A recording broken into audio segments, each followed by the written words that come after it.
Donald Trump, former president, as Brother Mac refers to him as negative 45.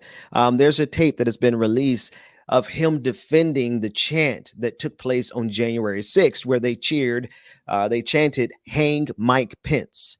Now, as an aside, this is kind of the absurdity of where we are, right? This is a former president talking about the death threat against his vice president, and we're here having to discuss it as if it's regular news. But I digress. Here's the clip of Donald Trump basically explaining away and justifying the chant of "Hang Mike Pence" on January 6th.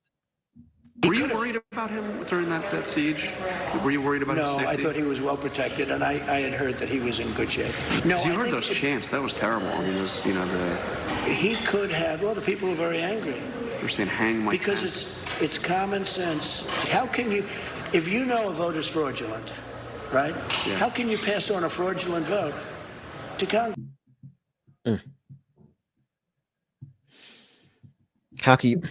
And so, Georgia, there is the second absurdity underneath the first absurdity, right? The reason we're discussing it is the president of the United States is justifying the threat against his colleague, and the vice president. He's justifying the big lie. Exactly.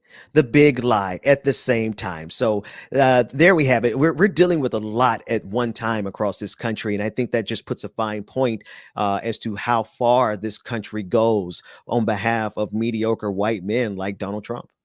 Well, and I'm reminded of the way that violence and so-called white supremacy go hand in hand.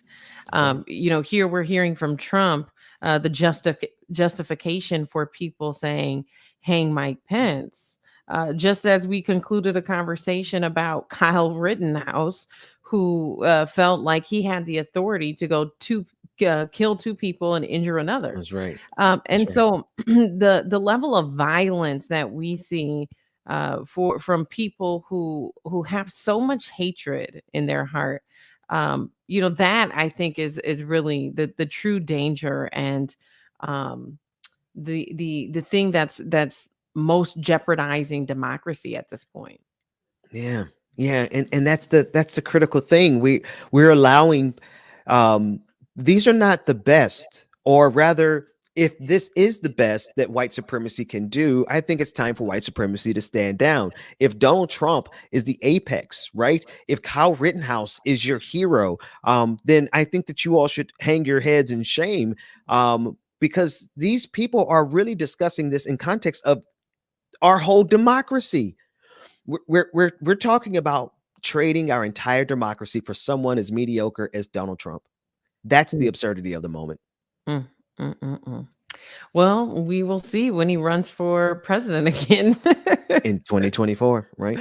And you know what? To be honest with you, Georgia, Democrats aren't doing us any favors here. Like, with the polling, with the kind, I know, we could discuss. We're going to discuss later on in the show the infrastructure bill that was signed into law yesterday, which is a decent first step, but it really comes short in terms of what the people are looking for.